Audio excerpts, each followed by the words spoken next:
We're looking at 1 Corinthians, and I think I said last week, I don't know that I ever realized how easy it is to get into the weeds with the Apostle Paul, because there's a lot of weeds in 1 Corinthians. There's a lot of stuff, and I believe it's all related to a point, but he goes into so much details and excursions. It's kind of hard. You almost have to intentionally follow the point he's trying to make, because as you read it, you say, what? Israel going through the Red Sea? What does that have to do with anything? But all of a sudden, there we are. And now we're off of that, talking about communion.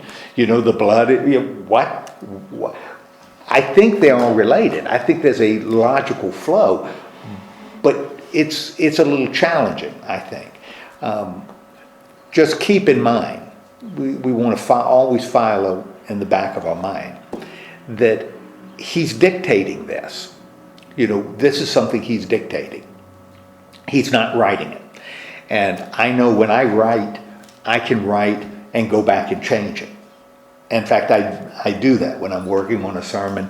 I write it, and then I have a rough draft, and then I go back and fix stuff, and then I go back and fix stuff, and then I rehearse it the next day and fix stuff. So I've worked on it 4 or 5 times before I ever give it. Paul isn't doing that. He's dictating to somebody who's writing it down. And if you looked at we're able to look at like the Greek, it's even more confusing, because they're long run-on sentences with little prepositions in there, becauses and ifs and whens, and it's these long sentences that he's just kind of thinking out loud. Now, I think that's really interesting, because we're talking about a human being who's writing a letter, not a prophet that's going into a trance and just writing things down. This is a human being that's trying to convey his ideas, and I think we need to be aware of that. And what makes Scripture powerful isn't that the writers are really well polished, although what he writes is brilliant, but this Holy Spirit uses it. And I think that's what sort of sets Scripture apart. I guess what I'm trying to do for all of us, all 4 of us, is to kind of give us an allowance to read this and say, what? What? Or read it and say, I don't want to read it again, because I don't know what he's saying. I don't get it. And just move on. If we've been studying this, I thought the church in Corinth, he's writing to them. How they must have been confused somewhat, because he covers a lot of territory, stuff. and so much of what he I believe in all of Paul's letters, there's a logic, and you kind of got to get into it. This letter is the longest letter we have that Paul wrote. He got a lot of stuff in there. And I'm thinking the Corinthians are, they've got to be confused. And they aren't even reading it. They're hearing it. Either they were much better at listening than we are at reading, or they were kind of confused by it. And that's a great point, Judy, and I'm kind of thinking out loud now. Maybe that explains 2 Corinthians. Because in 2 Corinthians, the second half of 2 Corinthians, he is really angry. Paul is really angry because the Corinthians haven't paid attention. They aren't doing what he wants them to do. The problems that he's addressing in this letter have gotten worse. And so he's really ticked off at them. Maybe part of it is that he's really hard to understand at points. He's not an easy writer to understand. maybe that explains it, that they didn't get it either, and they're kind of struggling with it. I wondered too if through the translations over the years, if that didn't have something to do with the confusion of figuring out what he was saying. Well, that certainly could be. Translations never make things easy. They make it hard. This book has really been difficult for me. Well, yeah. This 1 Corinthians is, and I hope as we approach it today, I'm able to make it a little clearer. One of the things that I would always suggest for people who are just reading the Bible, get a translation that's easy to read. Don't get a translation that's hard. He said that forever. And she agrees. He does. Don't get a translation that's hard. Get one that's easy. One that reads like a story. When I was younger and really got interested, and this was before I went to seminary, but was really interested in learning about the Bible, I had it in my mind that the more difficult the reading, the better it must be. The harder it is to understand, it must be better because it's hard. And so for like a couple of years, I used King James. Looking back, I don't know why I did that. I mean, understanding the English is hard enough in the King James, then getting the meaning. Read King James, 1 Corinthians in King James. You want to be confused. Lord have mercy. It's pretty confusing. There's no reason to do that. Because like you said, Alan, translations don't necessarily always convey, I think, what the writer wants. And so it makes it more complicated. And I think that may be going on here. I will tell you, though, having read Paul in Greek, he's hard. The Greek, I think I've told you before, you can, and we miss this a little bit with English, and I'm not, I hope you don't think I'm bragging, because I'm not. When we read it in English, it all kind of sounds the same. Kind of. I mean, Gospels, the content is different, but the style seems kind of the same. And because it's a translator, it's one group translating it, and they're translating it all, so it's kind of their style as they read it in translation. But when you read it in the Greek, it's not one person writing it all. So you really get an impression about how the different writers wrote. And some of them are clearer than others. Some of them are really awkward. And I think I've said, John, the Gospel of John, that's Dick and Jane Greek. That's really, really easy. Easy vocabulary, easy sentences, clear, short sentences in John. I can sight read John, which is pretty good since I haven't done much of it for a long time. But it's really, really easy. Now, not to say what he's saying isn't complicated and profound and all this, but his writing style is easy. Luke is very formal. He just uses Greek grammar that other people don't use.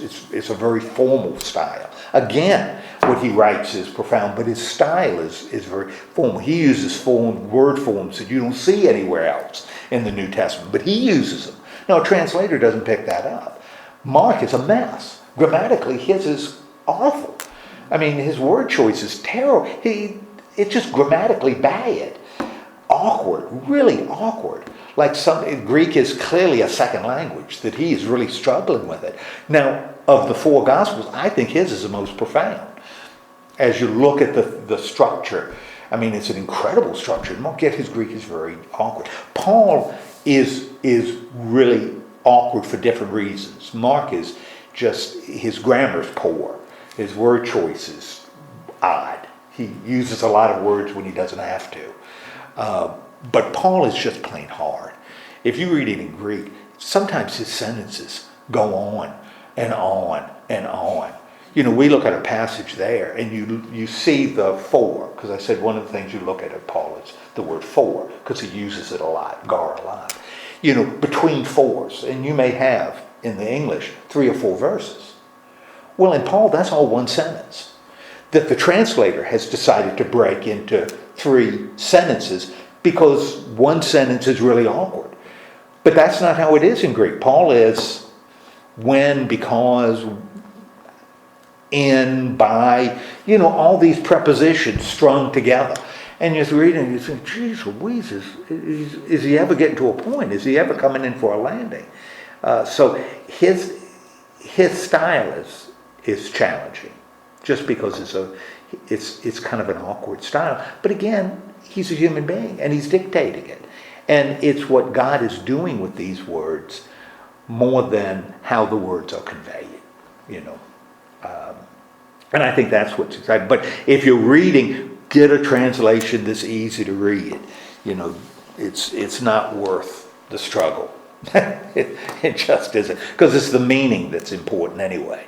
It's the meaning. So, but we're going to try to get some meaning out of this. Now, the Corinthians obviously have problems in their church. And the initial one we talked about is that they seem to be following different people. You know, when they're dividing up. And what would be the primary problem by a Corinthian church that's all divided, internally divided? Why would that be a problem? Will grow. Okay, the church itself isn't going to grow. Why won't the church grow? I think you're right, and I think Paul would agree. Why wouldn't the church grow if it's all divided? Because people don't want to go into that environment. Okay, people on the outside don't want to come in, you know, and that's something that modern churches, you know, I think we always have to ask ourselves, you know, do people on the outside want to come in? You know, or would they be happy here? Or are there barriers? And being divided and people in the church arguing with one another will cause folks on the outside to say, man, I don't want to be a mess. You know, my life is tough enough. I don't want to get into the politics on the inside. Why would I want to do that? You know, I have enough grief in my life. You know, I got to deal with kids cutting my grass. I don't need them fighting over Apollos and Paul. Okay, so it's not going to be appealing to people on the outside. What's another problem? Why it wouldn't grow? Yeah, I think that's 100% right. Why else would divisions cause problems with growth? Well, if they couldn't settle it among themselves and go to the outside to hire a pagan lawyer or a judge. Bang. You know, the people on the outside looking in the window say, man, I don't want to be a part of that. The people on the inside, what are they doing? What are they spending all their energy doing? Disagreeing with one another. You know, fight with one another. What are they not doing? Solving the issue. They're not solving the issue. And because they're not solving the issue, what aren't they doing that's really important for them to do? They aren't spreading the word. They aren't spreading the word. They are so consumed with what's going on the inside that they have lost touch with what's going on the outside. You know, they are so consumed. So I think one of the things Paul is really concerned about is how do we fix this church that is so focused on themselves that they become unappealing to the outside, and they're also not doing what they've been called to do. They're no longer functioning as this church. Okay? Now, we've been talking, and I think that's the fundamental, and if as we approach everything he says, if we kind of keep that in mind, he's writing to a divided church that he doesn't want divided. He doesn't want this church to become negative in the eyes of the world.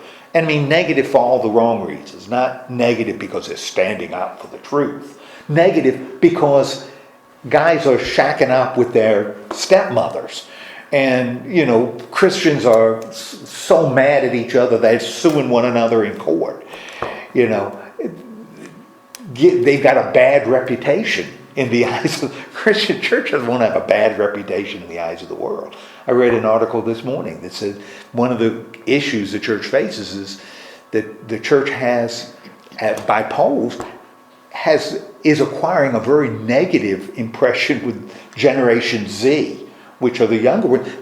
They look at the church and they don't want to be a part of it because what they see happening in the church, not that the church doesn't feed them, but they don't want to be a part of it. That's what's happening in the Corinthian church. People on the outside don't want to be a part, and the people on the inside aren't taking the word out to them to communicate what the gospel is actually all about. And so the Corinthian church has this problem, and I think we want to keep that in mind as we look at everything he's talking about, because that's the issue he wants to address. And we've talked about some of it. We've talked about how it related to marriage, right? That clearly that must be something they're fighting over. Should we be single? Should we be married? Big issue. Consuming the church. Getting into a big argument. And what is Paul's point? Which kind of relates to what I just said. And it's based on its absolute fundamental level. What is Paul's point about marriage? If you can't behave yourself, get married. Boom. If you can't behave yourself, get married. Because if you can't behave yourself, that's going to be a negative impression. So if you can't behave yourself, get married. If you can behave yourself, Stay single. stay single. That's not what's most important. That's not, if you're fighting over that, you're missing the point. That's not what's most important. We talked about eating food offered to idols. And he talks a lot about that in here, in what we're looking at today. What's the point? He's going to develop it even further now. But what's the fundamental point? Over, all these hundreds of words. What is his point? It's here to follow Jesus. Okay, it's about following Jesus. Well, what does that have to do with eating food offered to idols? If it bothers you, you're sinning. Right. If it bothers you, what? Don't do it. Don't do it. If it doesn't bother you, We have the freedom. we have the freedom to do it. With an asterisk. With an asterisk. Because, There were 4 rules. what's that? There were 4 rules. Well, the 4 rules, but the asterisk that Paul puts here is, and we're going to talk about it today, is if it bothers you, if it weighs on your, don't eat the food. It ain't worth it.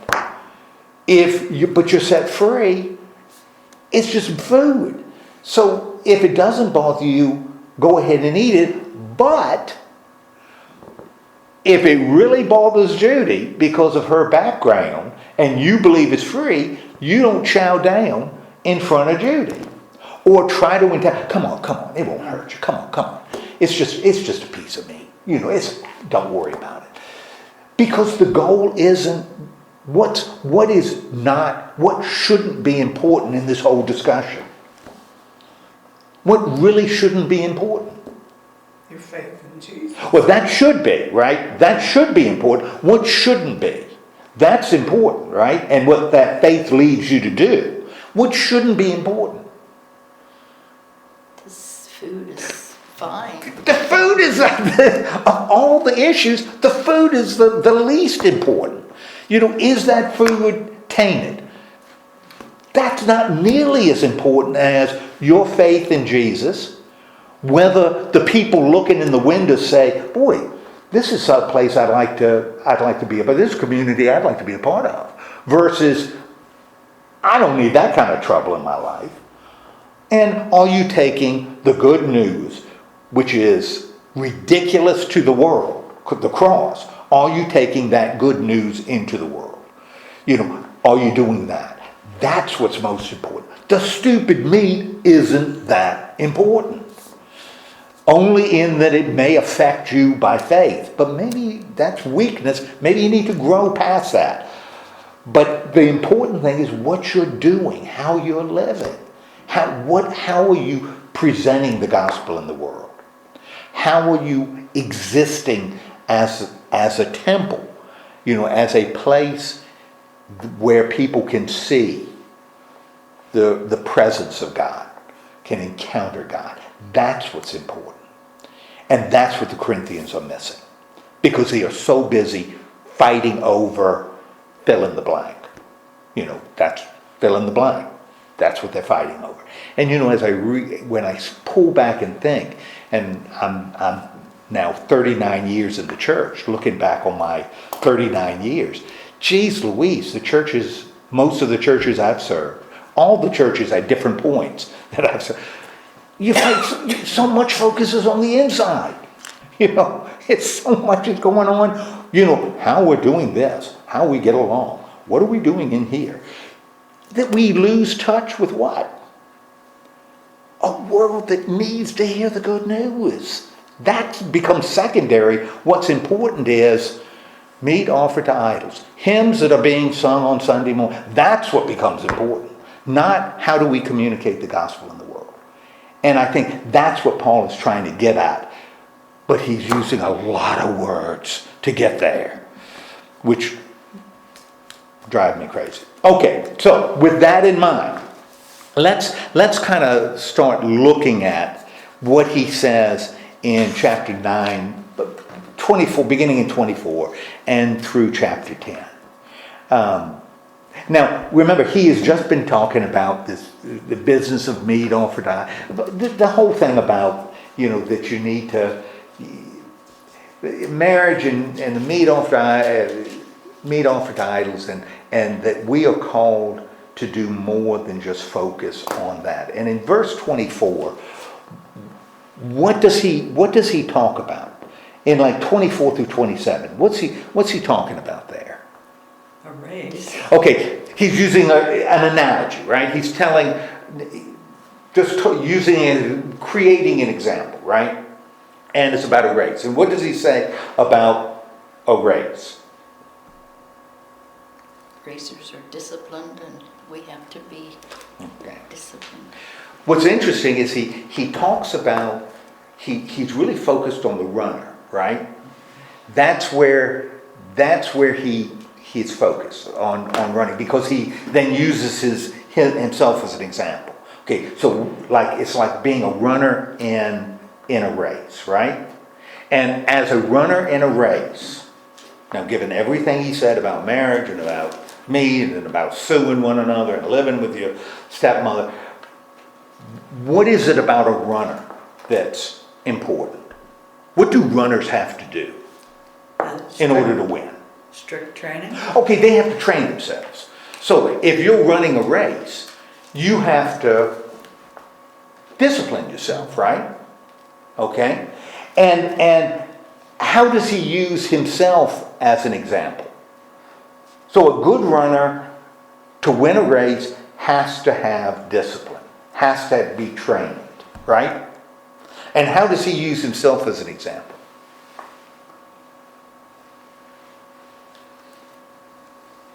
He's working for a prize that will last. Okay, and what is that prize? What does it appear as though when he uses it, because it's really tempting to say, oh yeah, he's talking about heaven. The prize is heaven. But I don't think that's the prize he's talking about. Especially based on the other things he's written. And even what he says here. What is the prize that Paul is? That he's an example. Okay, like good. Jesus. He becomes an example of Jesus to others. So it's again this sharing.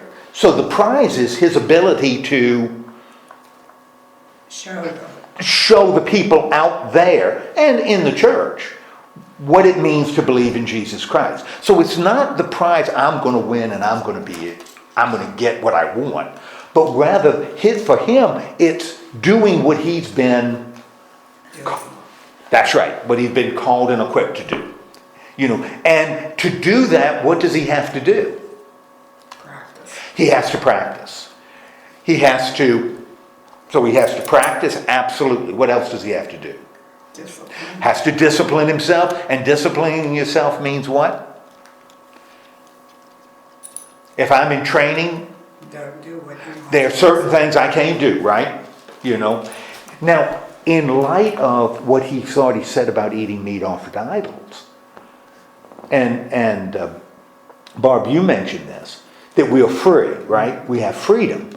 You know, if I'm running in a race, I am free to eat eclairs every single meal, right?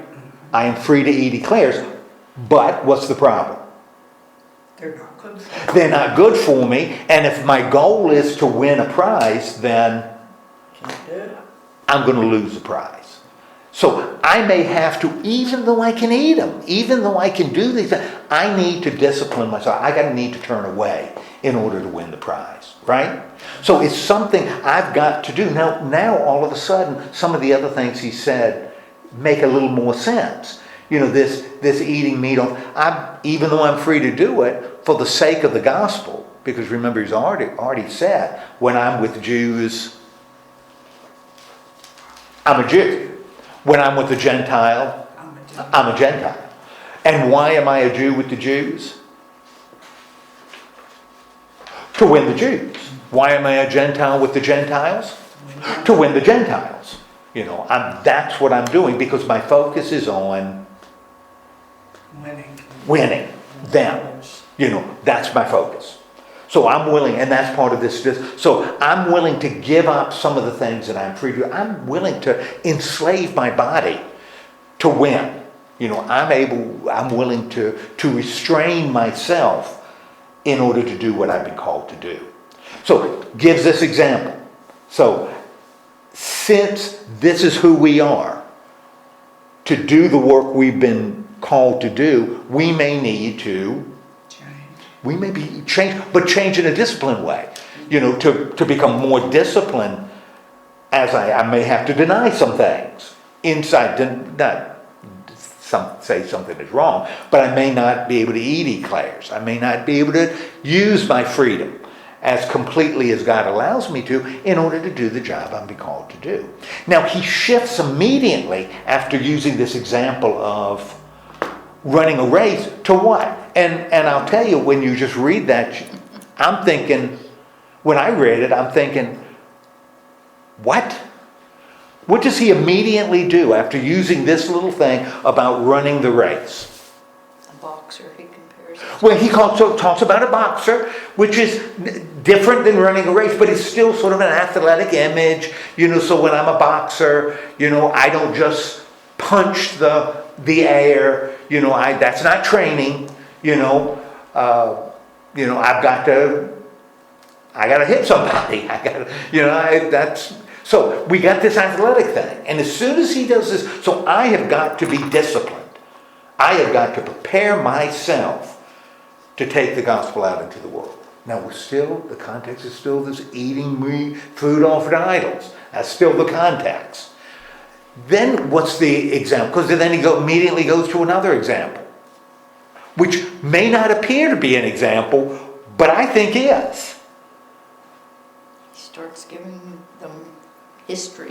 He's just talking about the history of Israel.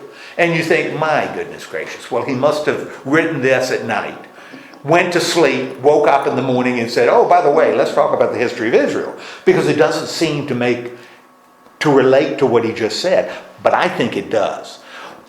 What does he say about Israel? And he's going to talk about Israel a lot. So we know we've got a job to do, we got a race to win. And to do that, man, we need to discipline them ourselves. What does he start? Now he starts talking about Israel, right? And what is it that he says about Israel? In like verse 1 through 5. He just gives examples of when they weren't disciplined and how God punished. Now it's really interesting. Judy, you're 100% right. He talks about what they didn't do, and that's in verse 3. And they paid the consequences, right? But what does he say in verses 1 and 2? What does he say in verses 1 and 2 that I think is kind of significant to understand what he's saying in 3, and also ties it in to what he said about being disciplined and running the race?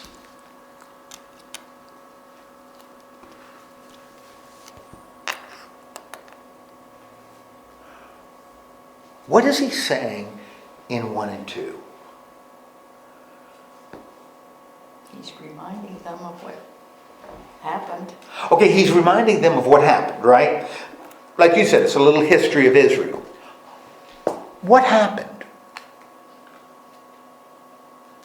It was when they got to the Red Sea. Okay. To get across. When they got to the Red Sea. Okay? How does he describe that? Now understand, he's using an image here, the kind of thing we don't tend to use.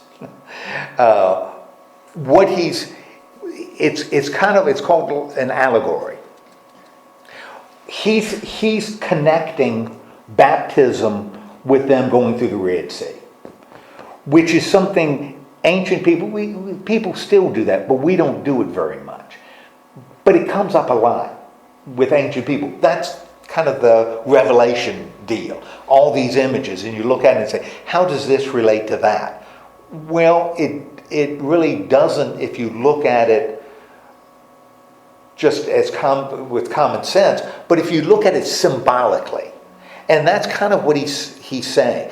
This relating the baptism to passing through the Red Sea. So we don't want to worry about it. I guess my point is we don't want to get distracted by that. In essence, what is he telling the Corinthians as he goes through these 2 verses? Because Judy, you are right. Verse 3 is really important, where they pay the consequences. Or verse 5, rather. Verse 5 is important. What is he saying in those first 4 verses? He's using the history of Israel, and he's relating it to the Corinthian people. What is he suggesting that Israel had in those first 4 verses? That God was with them. Yes, that's it. I think that God is with them, right? And that God had done remarkable things. In fact, in a way that the Corinthian Christians can understand. Because maybe they don't have a strong background in the Old Testament. So if he's going to explain to him that God was good to the people of Israel, he's going to bring a little bit of Christianity into it. So just like you were baptized, they were baptized. They were in the cloud presence of God. Remember, I told you before, cloud is kind of important. Less for us, more for them, because in Greek, and particularly in Hebrew, cloud and sort of spirit of God is sort of similar. The kavod is the presence of God. The cloud is the presence of God. And so when it says they were in the cloud, that means God was with them, and that he gave them baptism, which kind of unified them as a community. How does that relate to the Corinthians? As the Corinthians would hear this, how would it relate to their situation? He's already said, you are like runners in a race. Man, you got to prepare yourself to run, which means you may have to make some sacrifices to run it effectively. Now, all of a sudden, we're talking about it. How are the Corinthians like Israel in these first 4 verses? What's the connection between the... They're under Jesus, who is the Son of God. Good. And they know that, but yet they're being drawn apart by different factions. Outstanding. And why are they together? Why should they be together? To build. Why shouldn't that happen? Why is there no reason for that to happen? What has God done for the Corinthians? He saved them. That's right. The same thing he did for Israel. And I think that's why this is an example. That God was with Israel. In fact, God gave Israel something that only the Corinthians, it would be meaningful to them. He gave them baptism. God did for Israel what God has done for Yes, for you, for us. You know, God has done it. So if the first one about the runner, you know, this is your job to do, you got to work on it. God's given the Corinthians a lot here, right? But what happened to Israel? The same thing God gave Israel. God didn't necessarily give the Corinthians more. He gave all of this to Israel. What did Israel do with it? They didn't follow. They didn't follow. They had all these advantages, and they didn't follow it. In fact, what did Israel do? They went their own way. They went their own way. Instead of, they had all these advantages that God had given them, and they used that freedom to go their own way. Just like an athlete who has a job to do has the freedom to do anything he wants, but if you want to win the race, you got to discipline yourself. Israel, man, they had everything. Corinthians, you got everything. The question, Israel decided to do what? Decided to do their own thing, right? And wander away from God. Corinthians face the same question, right? And I think that's what Paul is saying. Now, we're still talking about how are you going to function as a church in this world, okay? All right, two examples. Israel dropped the ball, right? Okay. How does he expand that? When we get to verse 6, what can we learn from that example? Now, this is an example of Paul now going into great detail about the example he just gave. About lusting after things. Okay. If he had stopped at verse 5, I think we would have gotten the point, right? Mm-hmm. But Paul doesn't stop at verse 5, right? He goes into more detail, right? In fact, if you look at verses 6 through 14, what is he talking about? Different things they did and how they were punished. Different stuff they did. You know, like I said, I would have gotten it if he had just given verse 5. You know, they had all these advantages and they blew it. But Paul isn't going to do that. And see, this is what trips us up. Because when he starts talking about all this, you think, well, he's making a new point. I think, well, he's making a new... He's not. He's explaining verse 5. You know, they blew it. Well, how did they blow it? Well, let me give you all the ways Israel blew it. And how did they blow it? With the golden calf. They blew it through idolatry, golden calf. And that idolatry led them to do what? Sin, sexual immorality. He's already talked about that, right? With respect to the guy with his mother-in-law and marriage. You know, the importance of marriage, right? Mm-hmm. So he goes into all these details, right? Now, what does he in all of this, what does he remind them? Who is still there, even they're failing in all these different ways, right? He suggests that their failures, how does that relate to us, the reader of this letter? That if we don't follow God. He's given it as an example about following God, right? If we can look at all these things, ways Israel blew it, actually we can use that as a negative example, right? That we shouldn't, given what we've been given, we shouldn't do the same sort of thing, right? And part of that thing that Israel did was they worshipped idols. Now, because Paul explains things, he's going to talk about worship, the problem with worshiping idols. Now, again, if we didn't have any of this, if he had just said Israel had all these blessings and they blew it, I got that. all this detail explains what he's saying there. And I think sometimes Voss can be confusing. It confuses me when he goes into this further detail. Because it's based on how did Israel blow it? Well, they blew it by worshiping idols. Well, what's the problem with worshiping idols? It doesn't matter. Because he's already said, it doesn't matter. What matters is your faith and your relationship to the world out there. That's what matters. So we don't want to get caught in these weeds, right? Okay. So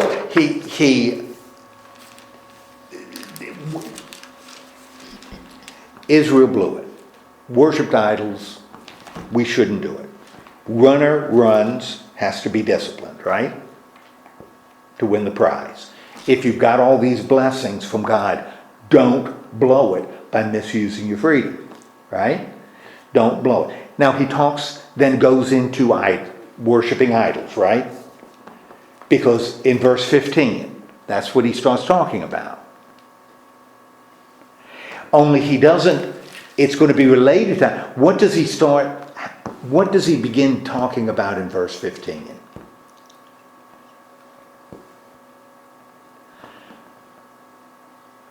Which again, gets really confusing. But there's a reason he does it. What does he start talking about in 15? Communion. He starts talking about communion. And ladies, if you're reading this and saying, oh yeah, this makes complete sense, I don't know what you're reading.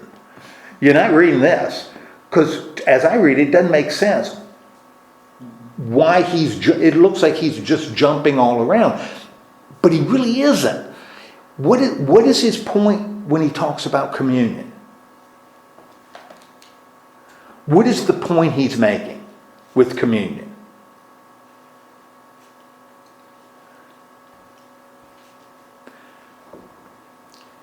This is what confused me. Okay. Because this one was written that the communion and the bread and the blood, we believe it's the body of Christ, Right. and in some ways he says it isn't in this translation.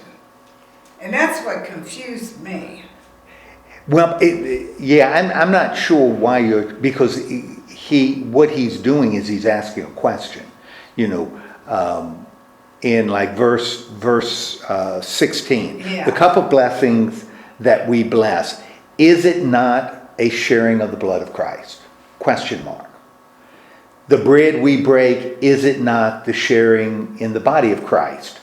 Question mark. What's the answer to both of those questions? Yes. Yes.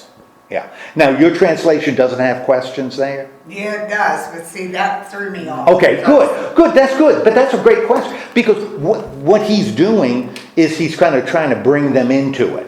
In other words, he said that you've been given just like Israel was given blessings, you've been given blessings. God's present with you, right?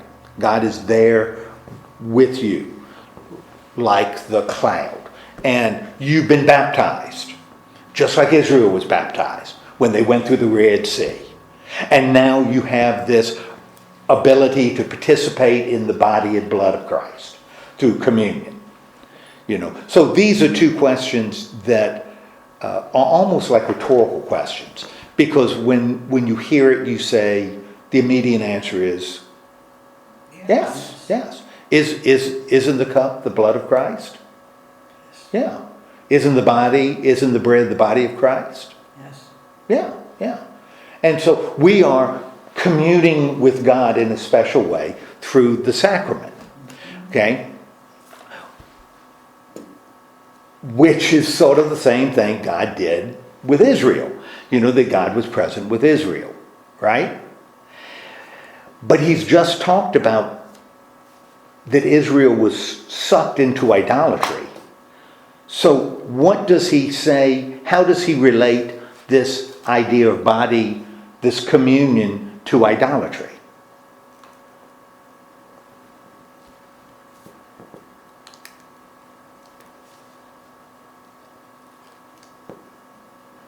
Because then once he does this thing about communion, now he jumps back to idolatry, right? And what does he say about idolatry? When people sacrifice to idols, what are they doing?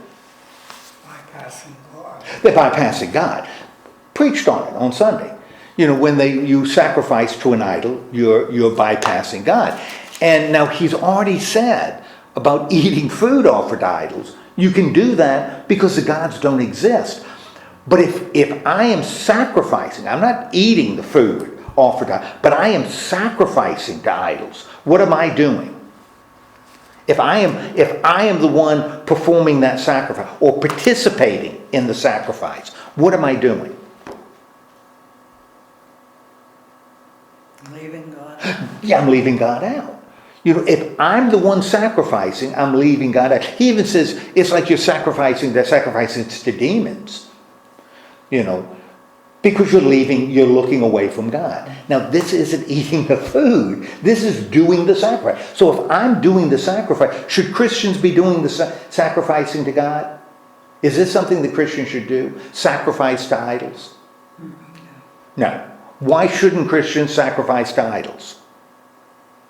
Leaving God out of it. Because you're leaving God out of it. Again, if we think about what is our purpose is to be united so we can communicate the gospel to the world. If we are sacrificing to idols, Wrong person. that's right, we got the wrong focus. Internally we got the wrong focus, and we're not communicating much of a message out there. Now, I think he's doing this only because he mentioned idolatry as the problem that Israel faced. So he goes into all this detail. Now, what I find really interesting is what he says in verse 23. But before we talk about 23, let's kind of summarize. Right at the beginning, he said, athletes to win their prize. Athletes need to do what? Be disciplined. Athletes need to be disciplined. And to be disciplined, what are some things athletes may need to do? Practice. They need to practice, which means when you practice, you're sacrificing something, right? What are you sacrificing when you practice? Time. You're sacrificing your time. What else are you going to have to sacrifice? What you eat. Going to have to sacrifice what you eat, right? You got to make sacrifices because that's what discipline involves. Now, you are free not to make those sacrifices, right? But you need to make them in order to win. Boom, example number 1. Israel, just like you. What did Israel get? What was the advantage that Israel had? So with the athlete, you were like that athlete. The church is like, sometimes you may have to sacrifice, discipline yourself to do the work God has given you to do. What's this business about Israel? What does Israel have? What did Israel have? They had everything. They had everything. Ooh, who else has everything? God.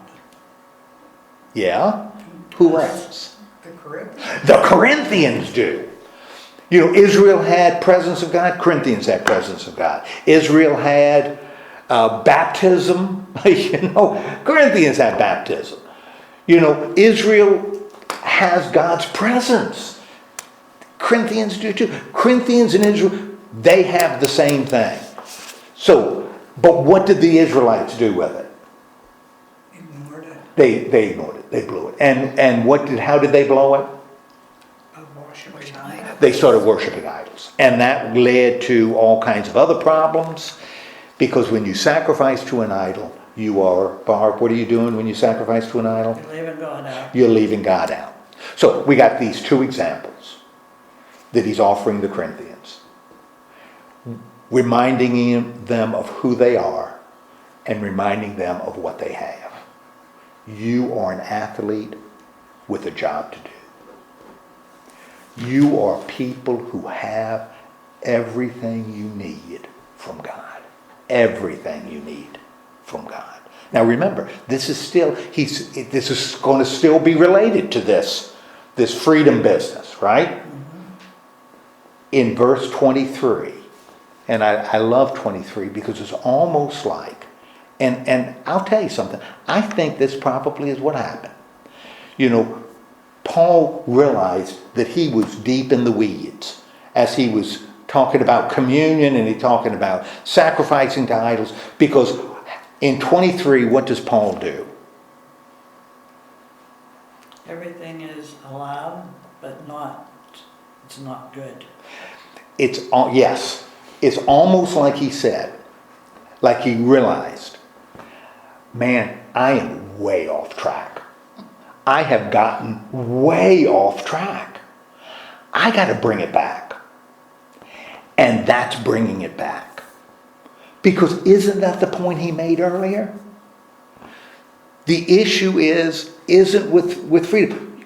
All things are lawful. You are free to do anything. It's sort of like the joke they make about Presbyterians that I've made for years. You know, Presbyterians are free to do anything they want. Presbyterians are free to do anything they want. They just can't enjoy it. Paul is saying that. We are free to do anything you want. We can eat eclairs 20 times a day. You know, we can have the presence of God with us and run off and worship demons. We can take communion and sacrifice to a demon, for crying out loud. We are free to do that because in Christ we are forgiven and free. When Christ died, we were set free, right? So we're not going to compromise that. We're not going to say, oh no, but you got to do these 4 things. Because as soon as you do that, then you're not free at all. So we are free to do everything, but Everything isn't good. everything isn't good, isn't beneficial. Is a runner free to eat eclairs? Yeah, if he wants to. But is he going to win the race? No. No. Is a people who've been given God's presence, given baptism, given communion, free? Yes. Yes, they are. In fact, they are free to worship idols if that's what they want. But That's not good. it's not good. It's not beneficial. It moves you away from who you are supposed to be. That's the problem. Now, that becomes kind of a radical idea, right? Because in some ways, it would be a whole lot better if Paul did what? I'll tell you, I think I might be more comfortable if Paul. You're not allowed to do it. Wouldn't that be great? If Paul said, okay, these are the 10 things you're not allowed to do. And then I could look at those 10 things and do what? Check them off. Boom, boom, boom, boom, boom. Hot dog, I'm safe. Sort of like the rich young ruler that comes to Jesus. And how can I have eternal life? You know the law. Well, I follow the law. I obey all of them. And you know what? Jesus liked the guy. He did. He wasn't a hypocrite. He was following the law, except the one about idolatry. Because he was not able to Give up his belongings. give up his belongings. Because they had become his God. Jesus didn't mention commandment number 1 and 2. Because that's where the rich young ruler wasn't able to do it. Hadn't done it.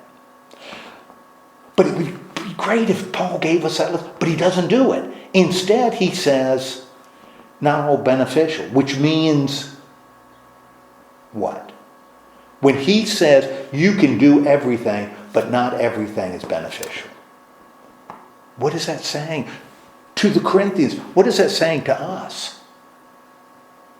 But not all things we do are helpful. That not all things. And then what do we have to do?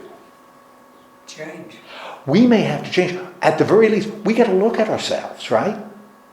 Now, if he had just said, don't do this, don't do these 10 things, we can look at it. Now, understand, when we look at them and start interpreting them a little bit, right?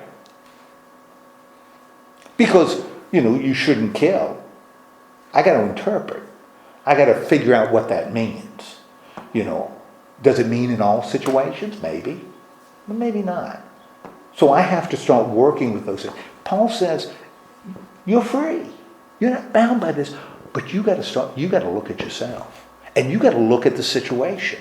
And you got to decide, if what you're doing is beneficial or not.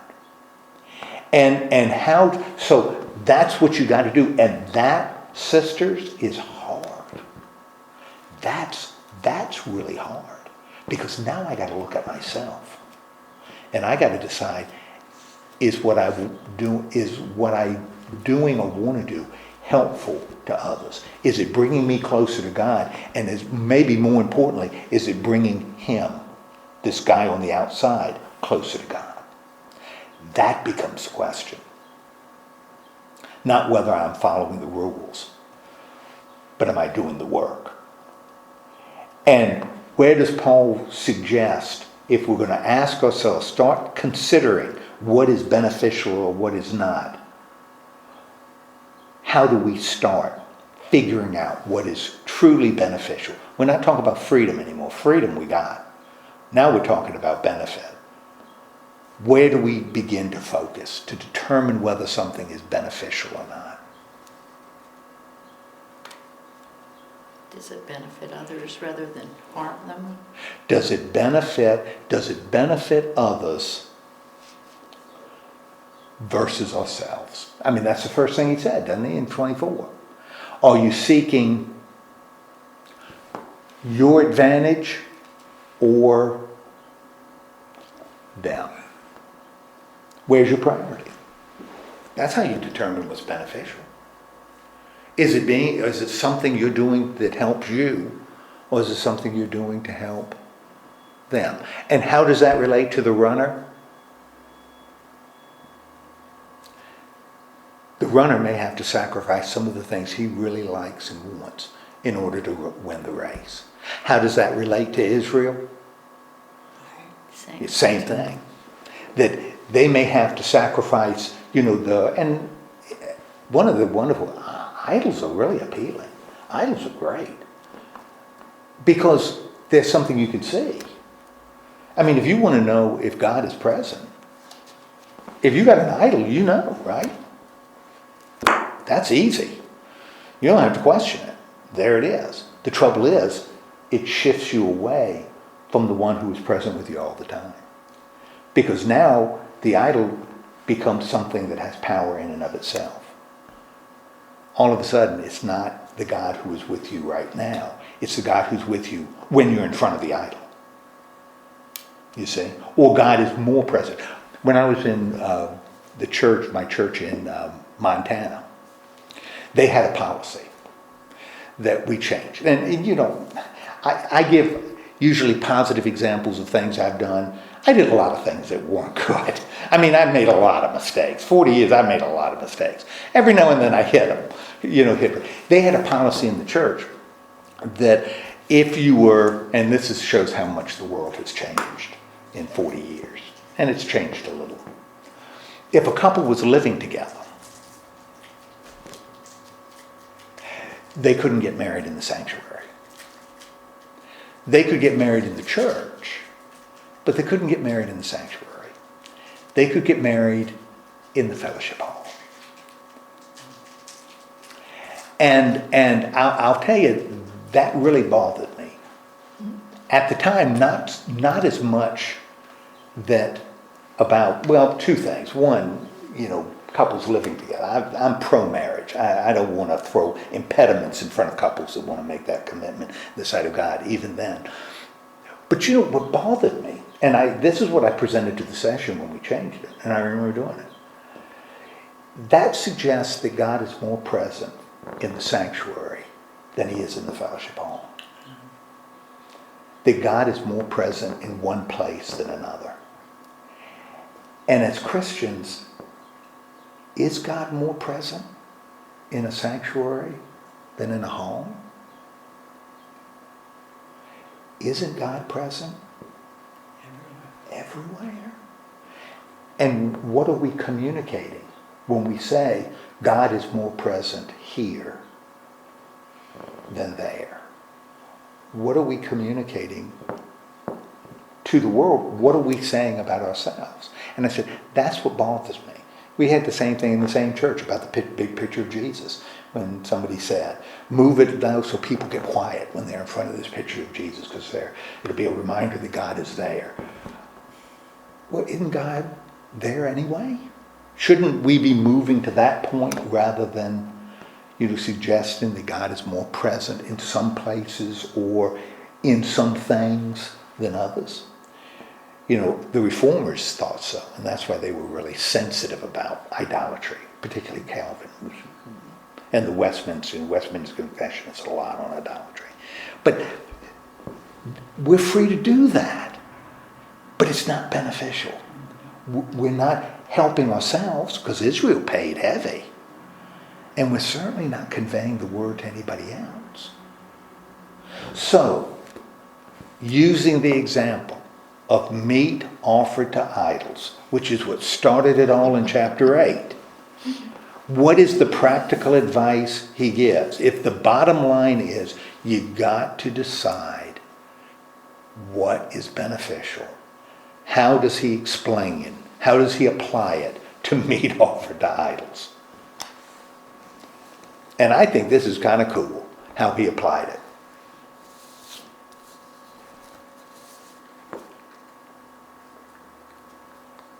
When he starts, and he's talking about it in verse 25. Is it 25? Yes, 25.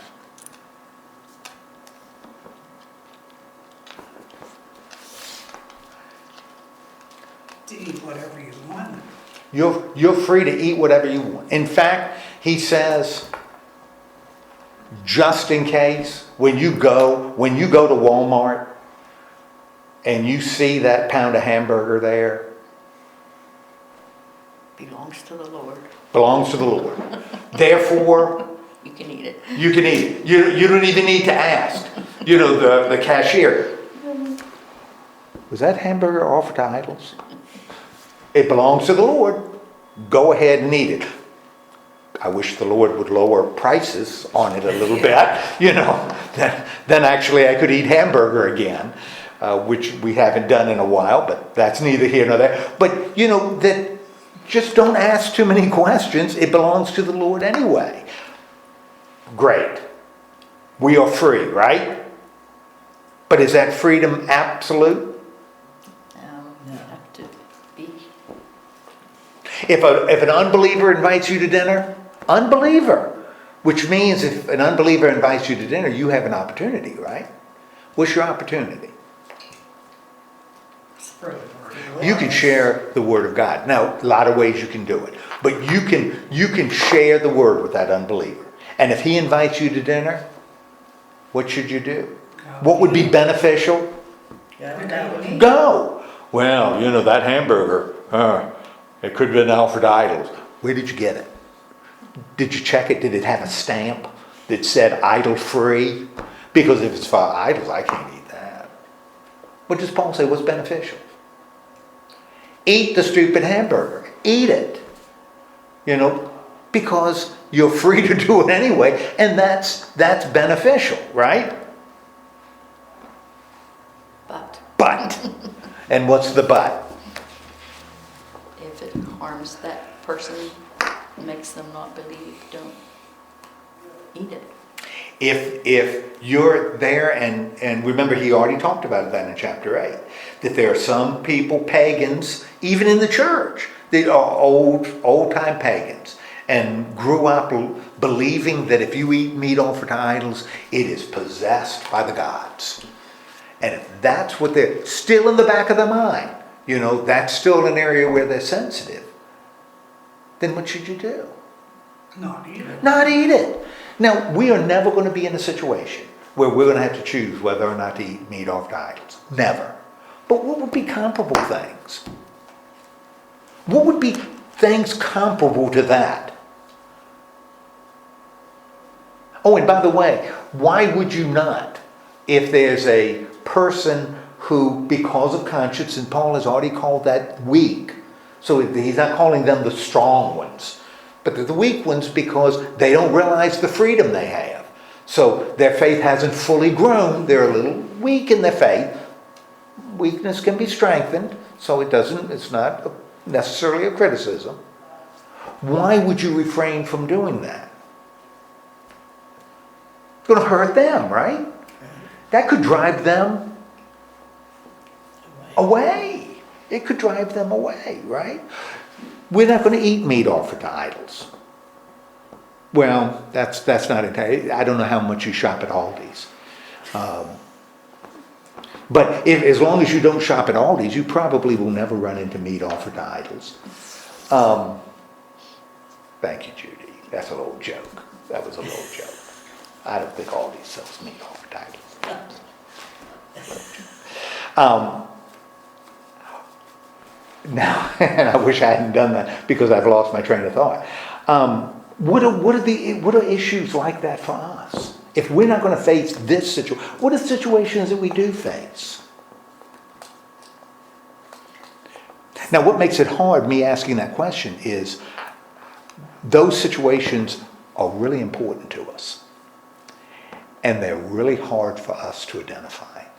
It's hard, and I'll say me, it's hard for me to say them out loud. Because those are areas that are important to me. It's easy to say, oh yeah, we should eat meat offered to idols.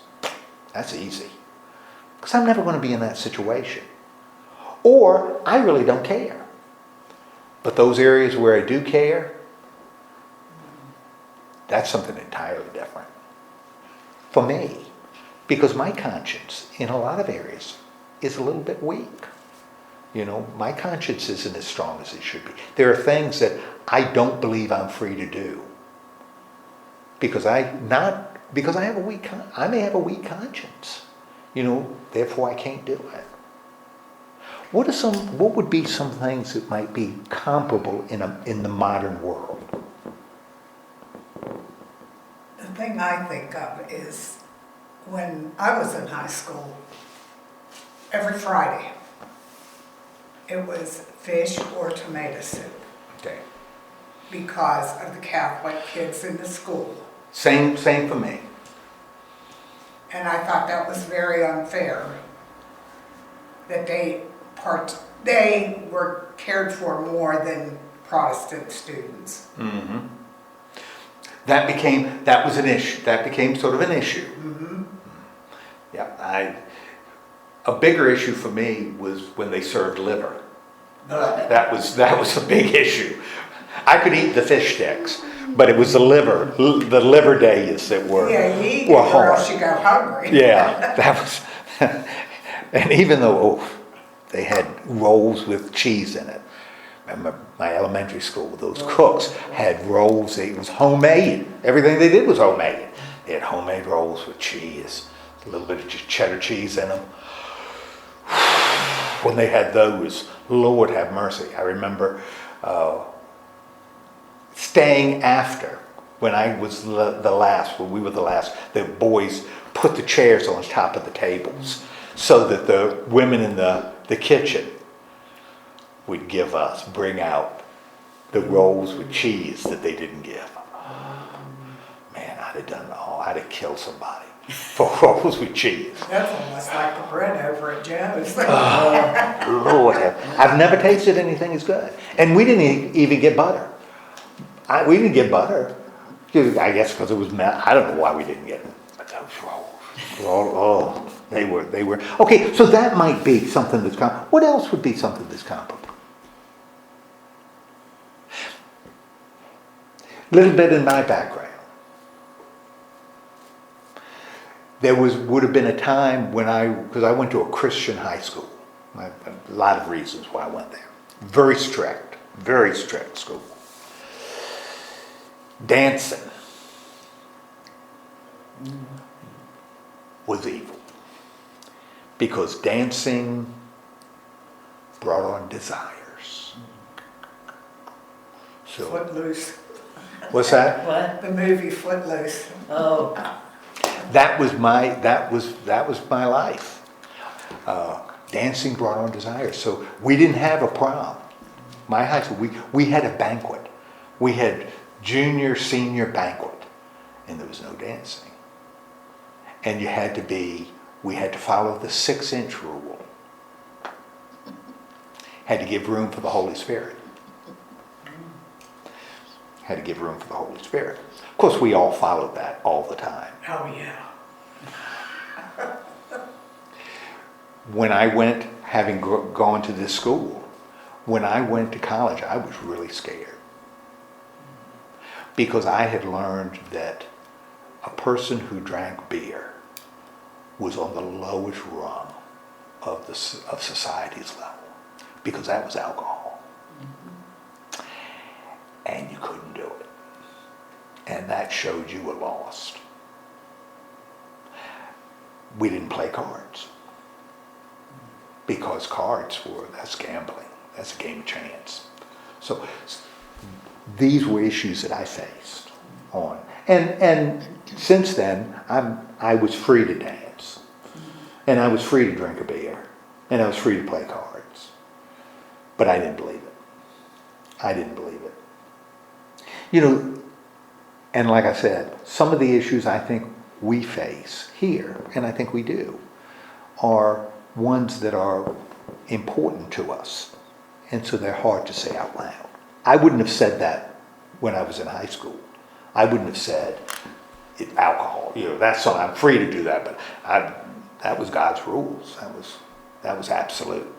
So there are things that are I think what Paul wants us to be aware is that our freedom is complete. But like an athlete may have to sacrifice, like the children of Israel had to choose not to do. There are things we can do, like an athlete, there are things we probably shouldn't do. But what we're looking at is what is truly beneficial. And I'll tell you, if we kind of apply that, what do you think? And just in this room, and I hadn't planned on even thinking about it, and then I'm going to let you go, because we all got stuff to do. If we were looking at being the people of God in Sligo, Pennsylvania, and our job is for us to move closer to God and grow in the Lord, for our faith to become stronger, but also to communicate the faith outside, what would be things that would be beneficial? What would be some things that would be beneficial? That we may choose not to do, or that we choose to do. Help those in need. Yeah. Set a high priority on helping those in need. Huh? Going door to door. Maybe going door to door. It's tough. And like I said, it starts to get really personal. And that's what makes it hard. But I think that's what he was challenging. I think that was Paul's point. Now, he's gone through a lot of words to get there. But I think his point is pretty simple.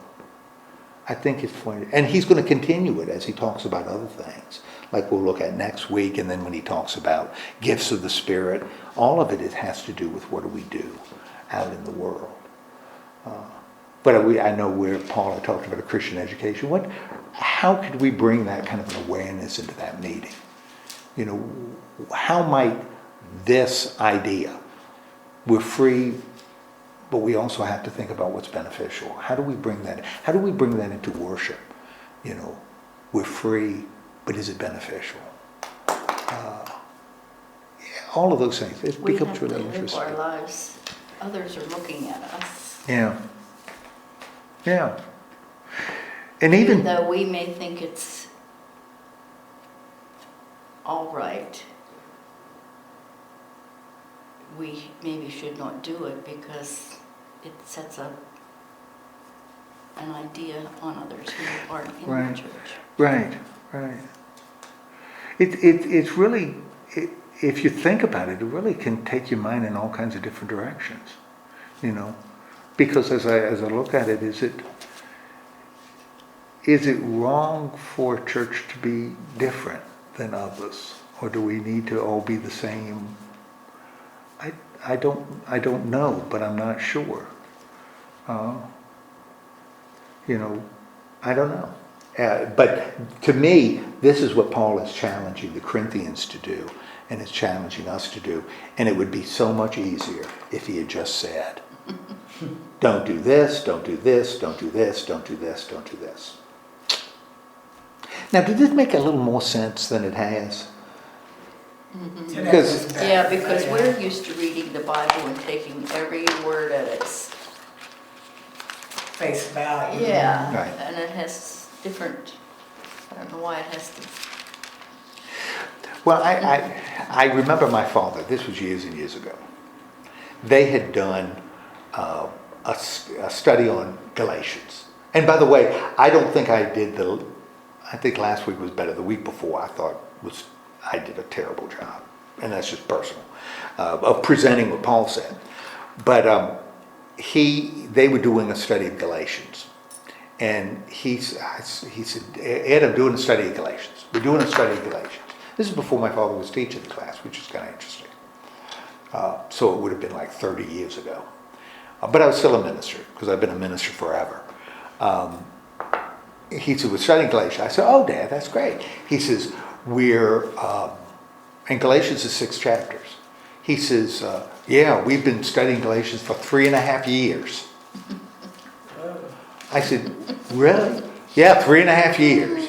We go through it, verse by verse. I said, good, Dad. That's because I didn't think it would be beneficial to say anything else.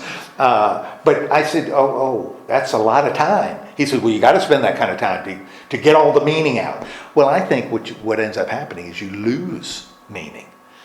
Because what you do is you look at each verse, like each verse all by itself has meaning. And it doesn't. Any more than if you read a novel and said this one sentence, well, that one sentence, that says it all. Well, no, it doesn't. That sentence builds as part of something bigger. And I think that's what's happening here. So I hope this was a little better, because I think this is getting into Paul's flow. And this is what we're going to do when we look at the rest of this particular letter. let's just hope the Corinthian church had somebody who could explain it to them, because I think it would be confusing. It would be really If you were confusing. the church reading your instructions or your, And like I said, based on what he writes in 2 Corinthians, I'm not sure they did. Because they aren't doing what he thinks they should be doing. In fact, he thinks it's gotten worse. So 2 Corinthians is harsher than 1st. I have a question. Yeah. And on the idol. Okay. Facing I get that confused all the time. They say, adultery instead of idolatry. They're so close. Yeah. In the Catholic Church, you're not supposed to, from what I understand, pray to God or ask forgiveness unless you go through the priest. Right. Isn't that like praying to an idol? Because they have Mary and Jesus idols sitting on the altar. Right. John Calvin thought it was. One of the fundamental documents of the Presbyterian Church, Reformed Church, is the Westminster Confession.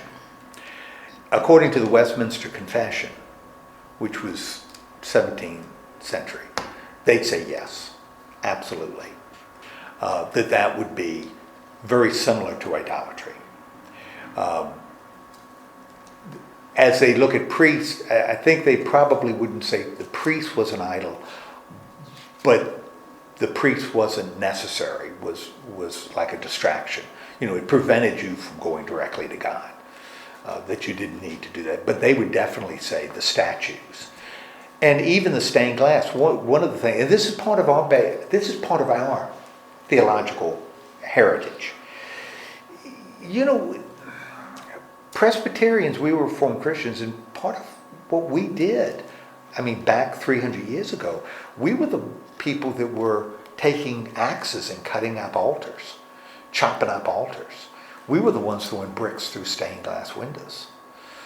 Because what they said then is those stained glass windows had become an idol. Because people were looking at that and looking at the window and say, oh, I'm in the presence of God. Because the stained glass is there, and isn't it beautiful? I feel close to God. And our forefathers said only the Word of God should do that. So the stained glass was distracting you from listening to the Word. So it was the Reformed Christians that had, like in New England, in the meeting halls, had white windows, had glass in the windows. Because they'd say, why would you want to interfere with God's sunlight? Why would you put colored glass? That interferes with the truth of God. You know, we don't want anything to distract us from the Word, from God's Word. So, no altar, clear front, clear windows, Word-centered, everything Word-centered, listening for the Word. Now, so there's a big part of me that would say, yeah, I think that's a danger of idolatry, that you can start seeing that crucifix as having power, or that statue of Mary when you say a prayer. Roman Catholic doesn't see it, but I would start getting would get nervous. I'd be uncomfortable with that. Now, the reason they do it makes sense culturally, because those ideas developed before the printing press, where you couldn't print the Bible. You know, so you didn't have a lot of Bibles out there. So if your priest, if your church doesn't have a Bible, because they are so incredibly valuable, they're all handwritten. If it doesn't have a Bible, how do you teach people about Jesus? If you don't have a word, if you don't have the Word. Well, maybe you cut glass and put Jesus on a window, or make a statue of Jesus, or Mary, to teach you about who she is. Maybe you come up with a worship structure that kind of conveys the glory of God in the structure. You don't necessarily, you're not talking about getting people to think, you're getting them to believe. It's not until later. See, for me, I want people to think, because I think that's how you believe. You have to engage your mind. But in a time when people couldn't read, it's hard to engage your mind. So I understand why it was necessary. It makes me uncomfortable. So I feel very uncomfortable every time I have to go into a Catholic church room. I feel uncomfortable in an Orthodox church too, with paintings and icons all around. I've never been in one. Yeah. Now, what I have to do though, you remember I said there are places, weakness of conscience? I think that's where my conscience is weak. Because I have a hard time worshiping God in that environment because of all the stuff around. I should be able to worship God there, because God is as present there as He is here. But I'm distracted there. That's not because I'm strong. That's because I'm easily distracted. I also feel that you don't understand their ways. Right. I have a sister and two brothers that turned Catholic after they got married. Well, they all got married in the Catholic Church. Right. That was a very difficult time going to the church for their weddings. Right. Because I didn't understand it. Right. And yes, and in the past, and we're talking about, 50 years ago, Catholic, you weren't welcome. I mean, you weren't welcome in the church. I wouldn't be welcome in that church. Things have changed now, but I would be uncomfortable, and that's what they want me to feel. They want me to be uncomfortable because I shouldn't be there, unless I became a Roman Catholic. So it's. But then if they came here, we are certainly going to do things that are different than what they, Right. what they believe.